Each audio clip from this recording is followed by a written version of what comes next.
Bahaging ito ay hatid sa inyo ng Philippine Sports Commission. Looking for the best deals? Head to Robinson's Department Store, your one-stop shop for daily essentials and unbeatable savings. Don't miss out. Shop now.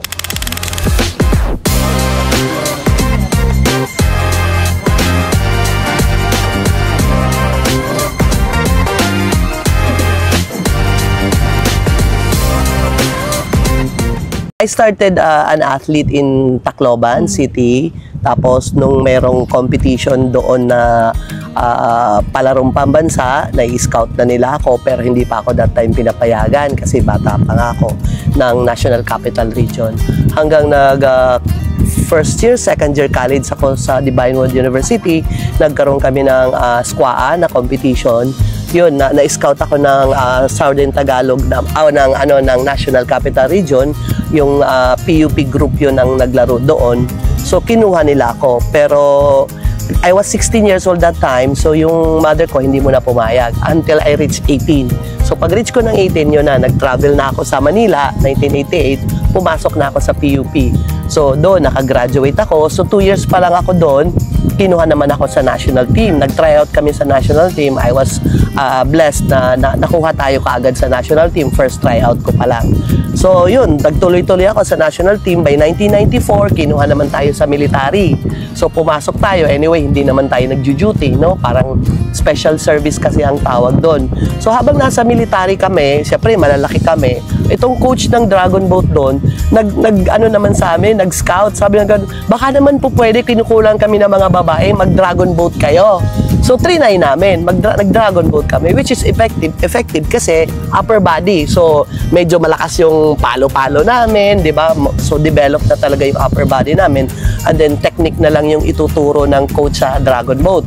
So, dito kami nag-umpisa mag-Dragon Boat noong 1996, 1997, hanggang nagtuloy-tuloy na. And here comes the time, 1997, nagkaroon kami ng problema sa national team ng volleyball.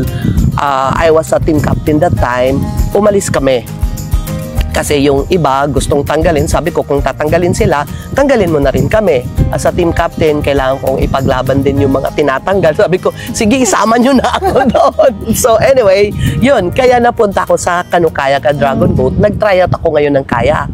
So in less than 1 year, nakalaro agad ako doon sa Myanmar. Nakakuha agad ako ng silver.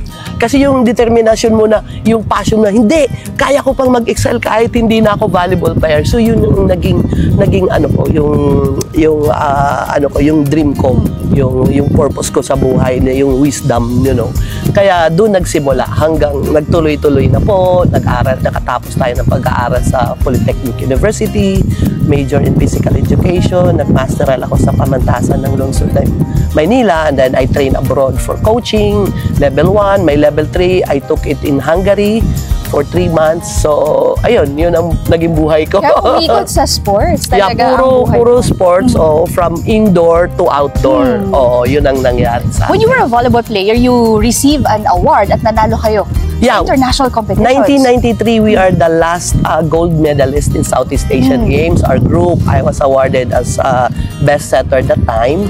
So, blessing lang siguro yun. Record-breaking. Record-breaking. And yun na yung last na nag-gold yung Philippine team. Wala naman akong regret. Siguro that's my destiny. Kasi kung hindi nangyari yun, wala rin ako sa kinatatayuan ko ngayon eh. Siguro yung God na yung may purpose kung paano nangyari. Yung may purpose ba? Yung kung paano nagkaroon ng problema kami that time, 1997 sa volleyball. Kasi kaya pa namin mag-medal noon eh, noong 1997. Kasi galing lang kami ng 1995 Southeast Asian Games sa Thailand. We were silver pa that time. Kasi 93, gold kami.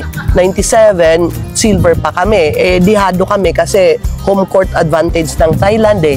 Hindi sila patatalo. Talagang binubu kami, tinatapunan kami ng ice water, ganon. Wala ka magagawa. Kaya, kumbaga, okay, surrender, talo ta. Pero, silver pa kami. So, 1997, another 5 months to go sa SEA Games. Kaya, hindi ko rin yun matanggap kasi, syempre, magpapalit ng tao. So, galing kami sa Japan, magpapalit ka ng tao, sayang naman yung training, di ba? Sabi ko, we might as well, sama na rin ako. Sige, sama nyo na ako dyan. Kaya doon nagsimula. Pero grabe yung hirap ko noon kasi nung nakikita ko sila sa TV na naglalaro, tapos syempre natatalo tayo ng Vietnam na hindi nga nananalo sa atin ng Vietnam ever since, yung Myanmar, kasi ang talagang may rivalry lang dun, Indonesia, Thailand, Philippines lang. Diyan lang umiikot yan eh, yung medals. Pero nung nakita ko, tinatalo, tapos nagpa 5 sets tayo sa Malaysia, parang umiiyak po ko nun sa harap ng TV na kaya ko pang ipaglaban yung bansa natin. Well, wala kang magagawa. Kumbaga, yan eh, kumbaga, sabi nga nila, athlete ka lang, diba? Pero kami nagre-represent sa bansa natin. So kung babalikan mo, nako, may iyak ka lang. Pero yun talaga first love ko, volleyball. Kasi ever since when I was in Tacloban City, volleyball player talaga ako. So it so happened lang na bago yung naging water sport, which is wala akong regret. Kasi ang saya at nakita ko rin na potential tayo sa water sports kasi may iba-ibang distances. Mag-i-excel tayo. Hindi ko naman sinabi na sa ball games ganyan kasi kailangan ng height eh. 'Di ba? Kailangan ng height. But kumbaga sa laro dito like yung mga commercial, mag-i-excel siya. Pero kung international talaga pag-uusapan, napakaganda ng water sport kasi we are very potential. We are surrounded by waters. Hindi na tayo magtatayo ng playing ground natin. Nandiyan ang tubig, nandiyan na yung river. So talagang sabi ko, this is it. Wala na akong regret. Magpapasalamat pa ako sa Panginoon na nabigay sa akin itong position na to. You were redirected to a better opportunity. Diba? And to help to yung mag-excel pa yung mga atleta natin. Lalo na yung mga nasa probinsya, mabigyan ng opportunity na hindi sila nakakapunta sa Manila for applying or mag-tryout, di ba? So, kami na mismo ang pumupunta sa mga probinsya. So, may mga satellite tayo na tinatawag, nagbibigay tayo ng mga assistance yung mga bangka, yung mga paddles. So, very effective yung nangyayari sa ngayon sa federation. Ganun yung ginagawa nyo ngayong approach to look for more athletes. More athletes in different LGUs, different regions. Kami na po yung pumupunta doon. Lalo na pagka mayroon pong nagre-request na mga LGU about support for equipment kasi medyo mahal ang equipment natin at saka mabigat, malaki, no? So, talagang binibigyan namin sila ng pansin. How do you identify o na, kumbaga, dine-develop yung potential ng isang tao para maging isang atleta? Number one, kung ako, when I was a coach, itatanong ko muna kung yung history. Kasi genetics yan eh, di ba? Kung halimbawa, mayroon kang lolo or parents mo na mga atleta, mas mabilis kitang ma-develop. Kasi nasa dugo mo yan, kumbaga. Lalo na ngayon, dito sa Pilipinas, marami tayong mga mangingisda. So, hindi nila alam, nadidevelop din sila. So, yung mga anak nila, automatic yan, marunong magsagwan. So, technique na lang yung aayusin natin. Kasi by means of transportation man, nagsasagwan sila. By means of, as a fisherman, nagsasagwan sila. So, doon namin tinatarget, lalo na yung nasa mga shoreline na mga kabataan. Marami tayong nadidevelop doon at nare-recruit sa mga probinsya. Yun ang ginagawa namin. Miss Len, ramdam ko yung passion mo at pagmamahal mo either volleyball or dito sa Dragon Boat. Saan mo kinukuha yung ganitong drive? Inspirasyon din po kasi I believe through sports. Kasi ngayon ang sports is like a career already. Ayokong sabihin ng mga magulang na ay wag ka diyan, wala kang future diyan sa sports. Sino naman ang mga mayayaman natin ngayon na senator? Na si Pacquiao, galing lang din yan sa sport. Sila Hedilin, galing lang din yan sa mahirap, di ba? Sila Carlos Yulo, isa sila sa pinakamayayaman na, milyonaryo na ngayon. Kaya wag nilang sasabihin, ako na lang. Nakatapos ako ng pag-aaral na wala binabayaran yung magulang ko kasi mahirap lang kami. Nakapag-military ako through sport, di ba? Hindi naman ako kukunin sa military kung wala akong talent as a volleyball player. So napakahalaga po yun, ang pagiging atleta. At the same time, nadidevelop talaga yung yung talent. Kasi sa sports, ang masasabi ko, pantay-pantay eh. 'Di ba? Hindi ito pagalingan na ay doktor ako, halimbawa nasa Dragon Boat, ako kailangan ng nauuna kasi doktor ako. Engineer ako, kailangan nauuna. Hindi eh. Yung skills and your talent ang pinag-uusapan dito. So walang mahirap, walang mayaman sa sports, 'di ba? So yun ang kagandahan sa sports. At talaga. walang babae o lalaki na ngayon. Wala, oo, wala po, oo. Pero yun nga, kanya-kanya lang tayo ng category. Pero masasabi ko, marami nang nag-i-excel ngayon ng mga babaihan na wag lang natin isang tabi na, oh, may asawa ka na, wag ka na mag-sports, di ba? Pero sana suportahan pa rin sila ng mga asawa nila na mag-continue para medyo hindi naman ba malusyang. Meron po ba kayong ginagawang programa or plans para yung nabanggit nyo nga po na your program for the women. Yes. Oo. Since I was chosen by our President Bambol Tolentino to head the gender equity. So yun yung programa ko na encourage more women in sport, leaders, not only leaders, athletes, trainers, coaches. So this coming October, we'll be having parang summit. Not only naman for female, no, of course gender equity, but I will prioritize doon sa mga babae na ma-involve talaga, especially din sa mga officials, no, na ma-involve sila talaga kasi iba rin yung halimbawa pag nag-coach ka, ikaw mag-encourage ka ng mga kababaihan din na maging player, pakikinggan ka. Kaysa yung mga lalaki yung mag-i-invite, mahihiya sila, 'di ba? So, from then on, maumpisahan natin 'yon kasi ngayong taon pa lang naman ako nag-start as chairman of Gender Equity of the Philippine Olympic Committee.